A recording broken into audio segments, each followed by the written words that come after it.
I sat at our family's antique dining table, staring at the birthday cake I'd bought for myself, a small, elegant creation from the local bakery. 28 candles, one for each year of disappointing my parents. The flame flickered, casting shadows across the empty chairs where my family should have been sitting. My phone buzzed. Mom's text was brief. Family meeting in 10 minutes. Important discussion. I already knew what this important discussion would be about. Earlier that day, I'd overheard my sister Amanda squealing about a surprise trip to the Maldives, a graduation present for completing her master's degree. The same degree I'd earned 5 years ago with honors, to complete silence from my parents. The front door opened and they filed in Mom in her designer suit from her job as marketing director at Maxwell Industries, Dad looking tired from his position as CFO at the same company, and Amanda, practically bouncing with excitement. "Oh, you're already here," Mom said, barely glancing at my cake. "Good, we need to discuss something." I noticed Amanda holding glossy travel brochures. "Of course. We've made a decision," Dad began, settling into his chair at the head of the table. "About your birthday dinner at Le Cirque next week. The reservation I'd made 6 months ago. The one they'd promised to attend after missing my last 3 birthdays for Amanda's various celebrations." Mom cleared her throat. "We're going to need to use that money for something else. Amanda's been accepted into an exclusive networking retreat in the Maldives. It's a wonderful opportunity for her career." "My birthday money?" I kept my voice neutral, years of practice keeping the hurt hidden. "The money I've been saving from my own salary? You see, 5 years ago when I'd started working at Maxwell Industries as a junior analyst, the lowest position they could give me despite my qualifications, I'd opened a family savings account. Every month, I deposited a portion of my salary, telling them it was for family emergencies and celebrations. They never questioned where the money came from. Never wondered how a junior analyst could save so much. Never noticed that their youngest daughter was quietly building something massive right under their noses.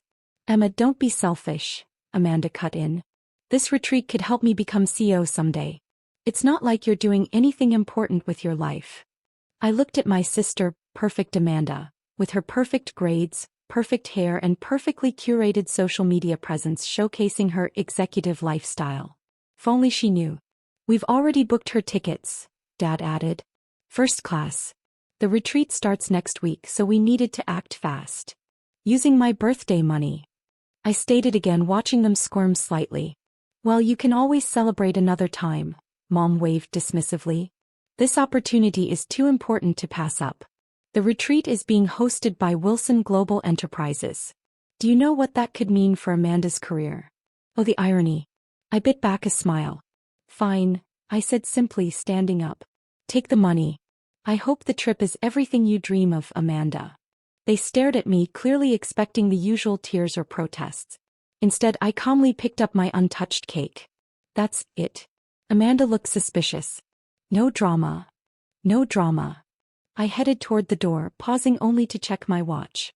In exactly 14 hours at tomorrow morning's Maxwell Industries board meeting, everything would change.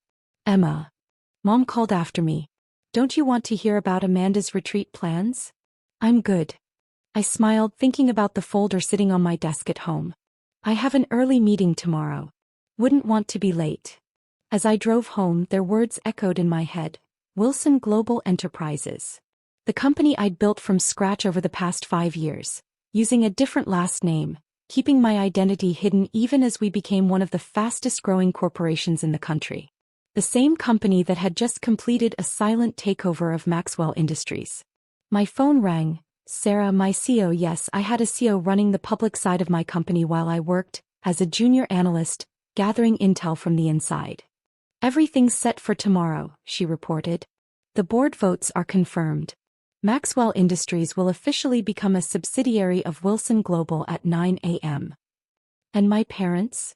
Still have no idea that their disappointing daughter owns their company. Or that their precious Amanda's networking retreat is actually a screening program we set up to identify toxic corporate culture perpetuators. I pulled into my real home, not the modest apartment my family thought I lived in, but a penthouse overlooking Central Park. "Has the new CEO announcement been prepared?" I asked, though I already knew the answer. "Yes. At 9:05 a.m., Robert and Linda Chin will be removed from their positions as CFO and Marketing Director. Their daughter Amanda's acceptance to the retreat will be rescinded due to company restructuring. I walked into my home office, where a wall of monitors displayed real-time data from all my companies. 5 years of careful planning, of playing the quiet, unsuccessful daughter while building an empire in secret. Oh, and Emma? Sarah's voice held a note of satisfaction. Lucerne called. They've upgraded your birthday dinner reservation to a full buyout of the restaurant. The board thinks it's the perfect venue to announce you as the new owner of Maxwell Industries. I looked at the family photo on my desk, taken at Amanda's graduation with me barely visible in the background. Tomorrow everything would change. Tomorrow they'd learn that while they were busy planning Amanda's path to success, their other daughter had already arrived. Perfect, I said, opening my laptop to review the takeover documents one final time. Let's give them a Monday they'll never forget. Monday morning dawned crisp and clear. I dressed with particular care, not in my usual junior analyst attire of modest department store suits, but in a custom-made Chanel ensemble I'd been saving for this day. The black wool dress and jacket whispered old money and quiet power. Louboutin heels, their red soles hidden until I crossed my legs, a perfect metaphor for my hidden empire. I arrived at Maxwell Industries at 7 a.m., 2 hours before the board meeting. The security guard barely glanced at my junior analyst badge just as he had for the past 5 years. If he only knew that I owned the building he was guarding.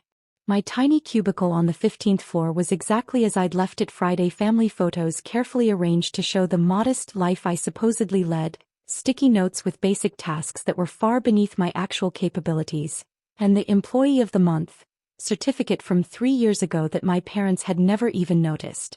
Emma, what are you doing here so early? I turned to see Amanda strutting through the office in designer workwear that screamed, trying too hard.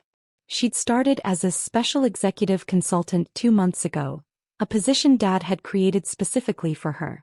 Just finishing some reports, I said mildly. Congratulations on the Maldives retreat. She preened. Well, obviously they recognized talent when they saw it. Though. She leaned in conspiratorially. I heard Wilson Global Enterprises is planning something big with Maxwell Industries. Dad's worried they might try a hostile takeover. Is that so? I checked my watch. 7:30 a.m. Shouldn't you be preparing for the board meeting? Oh, didn't you hear? It's executives only. She smirked. Don't worry, I'll tell you all about it. Maybe you can learn something to help you finally get promoted. As she clicked away on her expensive heels, my phone buzzed. Sarah's message was simple. Teams in position. Operation Karma is go.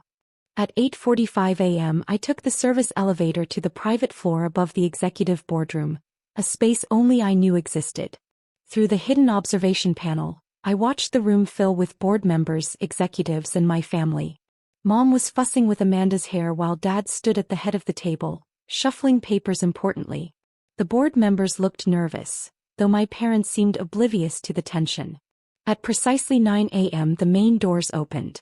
Sarah walked in, followed by my legal team and security personnel. What is the meaning of this? Dad stood up, his face reddening. This is a private board meeting. Sarah smiled professionally. Mr. Chin, I'm Sarah Williams, CEO of Wilson Global Enterprises. We're here to announce some organizational changes. Changes? Mom's perfectly manicured hand flew to her throat. What changes? Effective immediately, Maxwell Industries is a subsidiary of Wilson Global Enterprises. Sarah began distributing folders to the shell-shocked board members. Our legal team has all the necessary documentation. Amanda jumped up. But my retreat. I'm supposed to be networking with Wilson Global executives. That program has been cancelled, Sarah replied coolly. Due to restructuring. Dad was frantically flipping through the documents. This is impossible. How did we not know about this? Perhaps, Sarah suggested, you were too busy planning luxury vacations to notice your company was being acquired. The board, however, has been fully aware and supportive of this transition for months. I watched as my father's face went from red to white. The board members were nodding. They'd all known, all supported my vision for the company's future. All kept my secret, tired of watching my parents' blatant nepotism destroy the company's potential. But who? Mom stammered. Who owns Wilson Global? That was my cue. I pressed the button that opened the hidden door, stepping out onto the private staircase that led down to the boardroom. The clicking of my Louboutins on the steps echoed in the stunned silence. I believe I can answer that, Mother. The look on their faces was worth every moment of the past 5 years. Dad's jaw actually dropped. Mom's expensive lipstick disappeared as she pressed her lips together in shock. And Amanda, perfect, privileged Amanda, fell back into her chair as if her strings had been cut. Emma. Dad's voice was barely a whisper.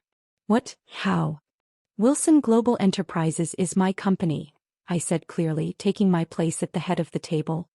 I built it from scratch while you were busy grooming Amanda for a position she'll never have. That's impossible. Amanda shrieked. You're just a junior analyst. I smiled, thinking of all the nights I'd worked in secret, all the deals I'd orchestrated while they thought I was failing at my entry-level job. Actually, I said, opening my own folder, I think you'll find it's very possible. Sarah, please distribute the new organizational charts. The next hour was a symphony of chaos as my parents realized the full extent of what had happened. Their positions were being eliminated. Their access to company resources, including the private jet Amanda loved to borrow, was revoked. Their carefully constructed world of privilege and nepotism was crumbling.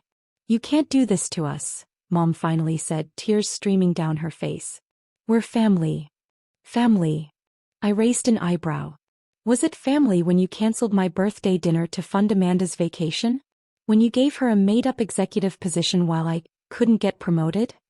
When they what, Ms. Wilson? Sarah prompted, using my professional name, the name that now adorned the company letterhead. I stood up, smoothing my Chanel jacket. When they forgot that sometimes the quiet ones are the ones you should watch out for. The next 24 hours were a whirlwind of corporate restructuring, press releases, and watching my family's carefully constructed world implode. I sat in my new office, previously my father's pride and joy, reviewing the coverage on multiple screens. Maxwell Industries acquired by Wilson Global. A new era begins. Corporate prodigy Emma Wilson reveals true identity. From junior analyst to billion-dollar CEO, the ultimate corporate undercover boss. My phone hadn't stopped buzzing since the announcement. Relatives I hadn't heard from in years suddenly wanted to reconnect. Old classmates claimed they'd always believed in me. Even my childhood piano teacher sent a congratulatory email. But the most interesting messages were from my family. Dad, we need to talk. Please. I don't understand how this happened. Mom, Emma darling, surely we can work something out? Family is family. Amanda, 27 messages. You ruined my life. How am I supposed to explain this to my Instagram followers? A knock at my door interrupted my thoughts. Sarah entered with a thick stack of reports. The transition team finished their review, Sarah said as she sat in one of the new chairs I had put in. Your father's financial choices over the last 2 years were unusual. I raised an eyebrow. Unusual how? He's been using company money to support Amanda. Private jet rides, fake consulting jobs, and huge expense claims. The board is furious. And what about my mom's marketing team? Sarah looked uncomfortable. Even worse. She's been hiring Amanda's friends for high-level jobs even though they're not qualified. The whole department needs a reset. I leaned back in my chair and looked out at the Manhattan skyline through the tall windows. Have legal do a full audit. I want everything on record. Already done, Sarah said, then hesitated. Your parents are downstairs. They want to see you. Of course they did. I checked my reflection in my computer screen.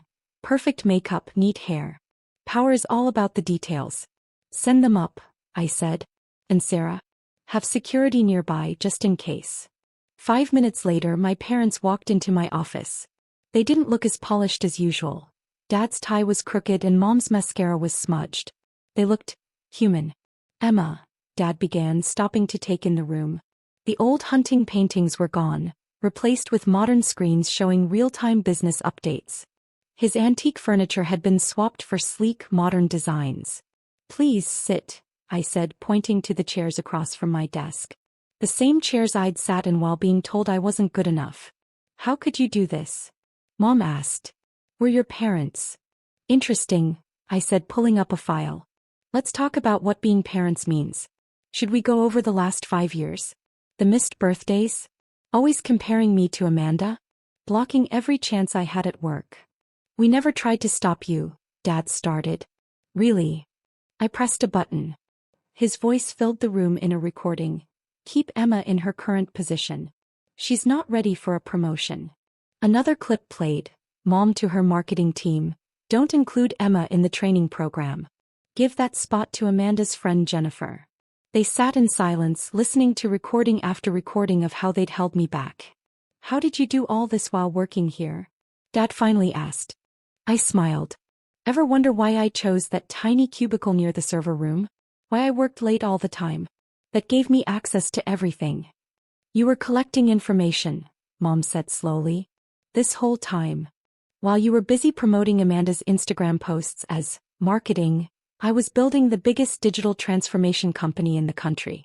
While Dad created fake jobs for Amanda's friends, I was buying companies around the world. But the money, how could you afford this? Dad asked. Remember Grandma's small inheritance? The one you said I wasted on silly ideas? I invested it. Every time you bragged about Amanda at dinner, I was closing deals. Every time you ignored me, I was gaining investors. I stood and walked to the window. Now Maxwell Industries is mine. But I'm not heartless. HR has put together generous severance packages for both of you. Severance. Mom whispered. And Amanda? Amanda will need to find a real job, I said. Where she earns her position like everyone else. Maybe an entry-level job will teach her a thing or two. You're enjoying this, Dad said. Tearing everything down. No, Dad. I'm fixing what you broke. The stock has already gone up 15% since I took over. The board supports my plan. And the clients Amanda scared off? They're coming back. Right on time, security arrived at my door. Your severance packages will be sent to your homes, I said calmly. You have 1 hour to clear your offices. The terms are final.